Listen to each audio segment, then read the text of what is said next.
안녕하십니까. 교과서 읽어주는 남자 김영선입니다. 우리 구독과 좋아요 꼭 부탁드리고요. 구독과 좋아요만 한 게 아니라 이 알람 신청이라고 하나요? 알림 신청이라고 하나요? 그거 꼭 켜놓으셔가지고 영상 올라오면 제때 좀 보셨으면 좋겠습니다. 우리 친구들 꼭 영상 보시고 수업 들어오면 좀 도움이 많이 될 것 같습니다. 자, 그럼 바로 또 수업 시작해 보도록 하겠습니다.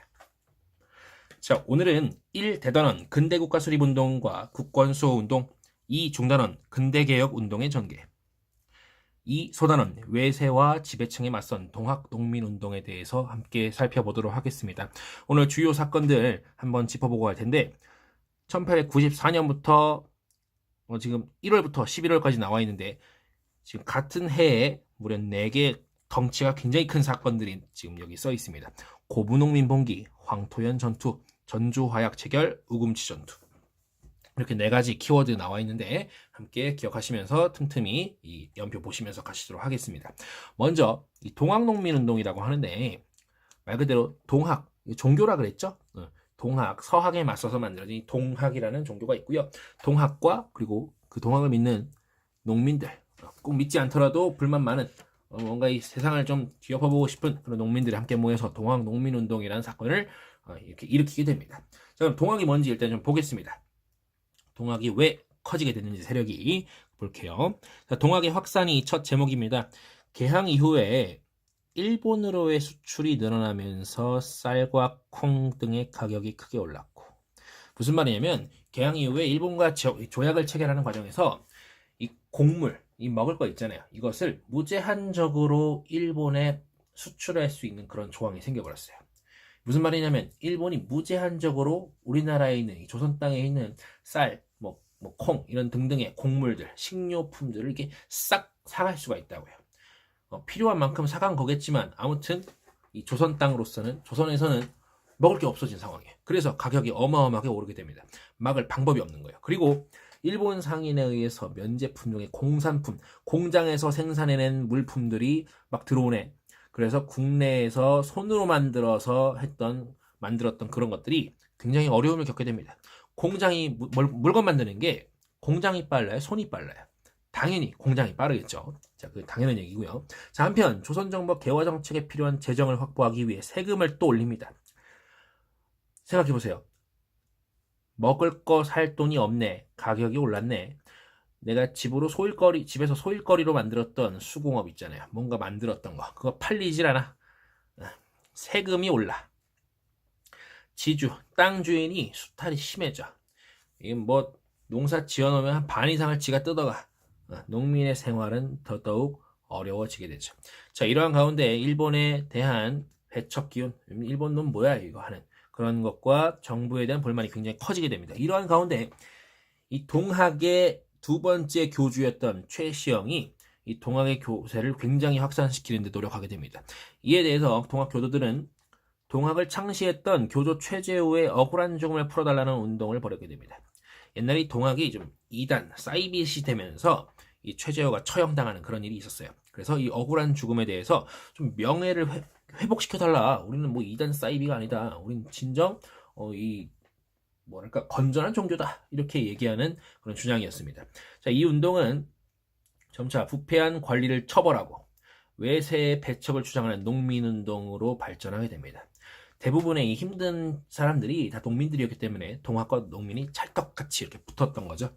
자, 이런 와중에 이제 동학농민군이 1차 봉기를 하게 되는데, 봉기는 벌봉자에 일어날 기라 그랬죠? 벌떼처럼 일어난 겁니다. 왜?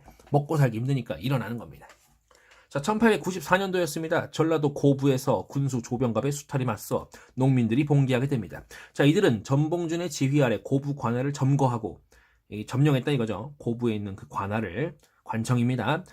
억울하게 옥에 갇힌 사람들을 풀어주고 곡식을 골고루 나누어 주었다. 고부 농민 봉기입니다. 여러분 생각해보세요. 우리 향남 읍민들이 갑자기 향남 읍사무소를 가서 점거한 거예요. 거기 있는 돈을 싹 쓸어가. 왜? 너무 억울하게 살고 있는 거야. 그런 상황인 거예요, 지금. 그 상황을 뭐라 부르냐? 자, 고부농민 봉기입니다. 자, 근데 정부에서 이거 사건 조사해야 될 거 아니에요. 손 놓고 있을 수 없잖아요. 그래서 파견한 관리가 있는데 이게 이름이 나오지 않았지만 안핵사 이용태라는 사람입니다. 적어놓고는 넘어갈게요. 기억이 난 김에. 안핵사 이용태라고 하는 사람이 농민들에게만 책임을 물어서 탄압합니다. 그러니까 군수 조병갑이 농민들을 수탈했던 거에 대해서는 입을 싹 씻어버리고 농민들에게만 책임을 물어서 탄압하게 됩니다. 이에 대해서 전봉준, 손화종 등이 다시 봉기하게 되고요. 고부에 있던 백산, 이 하얀 산이에요. 하얀 산. 자, 백산에서 농민군을 확대 개편. 이 더 크게 만들어버린 거예요. 이를. 그래서 농민군이 황토현이라는 고개에서 이 관군의 최초로 승리하게 됩니다. 그리고 전라도 일대를 장악해버립니다. 어마어마한 일이 벌어진 거죠. 이 고부, 이 조그만, 이 군이잖아요, 군. 이 고부군 조그만 곳에서 일어났던 그런 어떤, 봉기, 일종의 반란이 어마어마하게 커져서 이제 전라도를 다 장악하고 전라도에서 중요한 곳 중 하나였던 전주성까지 점령해버리는 겁니다. 전라도에서 전주가 왜 중요해요? 중요하니까 전주, 나주 해서 전라도잖아요. 그쵸? 이거 우리 1학년 때도 얘기했었습니다. 기억하셔야 되고요. 자, 농민군의 기세에 놀란 조선정부는 이를 진압하기 위해서 청나라에 군대를 요청했어요. 근데 문제가 있죠.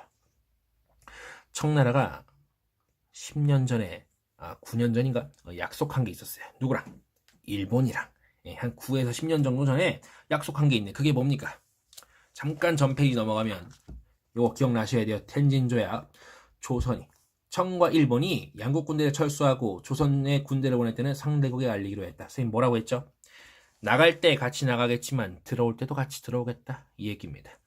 근데 그 사정을 몰랐던 조선 정부는 이 농민군이 너무 들고 일어나니까 진압하기 위해서 청나라 형 도와줘요 했는데 청나라가 일본에 알렸겠죠. 알릴 수밖에 없죠. 텐진 조약에 의해서. 안 그러면 조약 위반이니까 배상을 왕창 물어줘야 되잖아요. 청나라가 알렸어. 그래서 군대를 보내고 나니까 일본도 텐진 조약을 내세워서 군대를 파견하게 됩니다. 웃기는 일이 된 거죠. 조선 정부가 농민군이랑 싸워보겠다고 청나라의 도움을 청했더니 청나라 군대만 온 게 아니고 일본 군대도 와버렸네. 아주 어이없는 상황이 돼버렸습니다.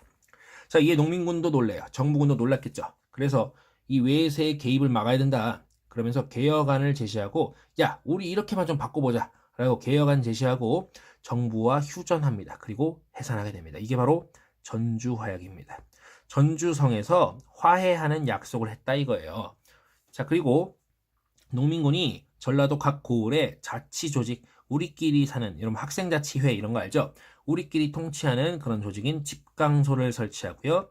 탐관오리를 처벌하고 조세를 개혁하는 것들을 추진하게 됩니다. 그리고 신분차별을 철폐하기 위한 노력을 하게 됩니다. 자, 이런 상황들이 쭉 이어졌고요. 여기 보시면 이제 농민군의 요구사항들 그런 것들이 나오게 됩니다. 뭐 4대 강령 이렇게 나와 있는데 한번 살펴보시고요. 자, 이런 와중에 동학농민군이 2차 봉기하네요. 아까 전주화약이 있었잖아요. 화해했는데 왜 또 봉기해? 그럴 만한 일이 있었습니다. 자, 전주화약 이후에 조선 정부는 청일 양군의 철수를 요구합니다. 야, 우리 화해했어. 청나라 우리 화해했어. 일본 너희 또 왜 들어왔니? 왜 들어왔니? 이렇게 하면서 좀 돌아가 라고 얘기했는데 일본이 이를 거부합니다. 그리고 오히려 경복궁을 점령하여 내정 간섭에 나서게 됩니다. 그리고 청나라의 함대를 기습 공격해서 전쟁을 일으키죠. 그게 바로 청나라와 일본의 전쟁인 청일전쟁입니다. 이게 모두 같은 해였다고요. 동학농민운동이 한창 일어난 그 와중에 전주화약이 일어나서 군대 해산되고 그런 와중에 청일전쟁이 일어났던 겁니다. 여기 그림 잠깐만 보실게요. 잘 안 보이시면 본인 교과서 보고 봐야 됩니다. 자, 지금 청나라 군대가 이 아산만 쪽으로 들어오는데 어쨌든 전라도 일대, 충청도 일대 이쪽에 이제 농민군이 있으니까 이 아산만으로 해서 들어오는 게 맞는데 근데 웃깁니다. 일본군이 인천을 통해서 들어옵니다. 전라도에 진압하러 왔어야 할 텐데 인천으로 들어와서 바로 어디로 가겠다는 거죠? 예, 환성, 서울로 가겠다는 겁니다. 예, 한양으로 가겠다 이거예요. 굉장히 시커먼 속을 보이게 된 거죠. 심지어 청나라가 5월 5일에 들어왔는데 일본군은 그 사실을 알리자마자 바로 다음날 들어옵니다. 이 무슨 말이냐? 이미 그들은 조선 땅에 군대를 보낼 준비가 다 되어 있었던 거죠. 주시하고 있었던 거예요. 이 조선의 상황이 어떤지.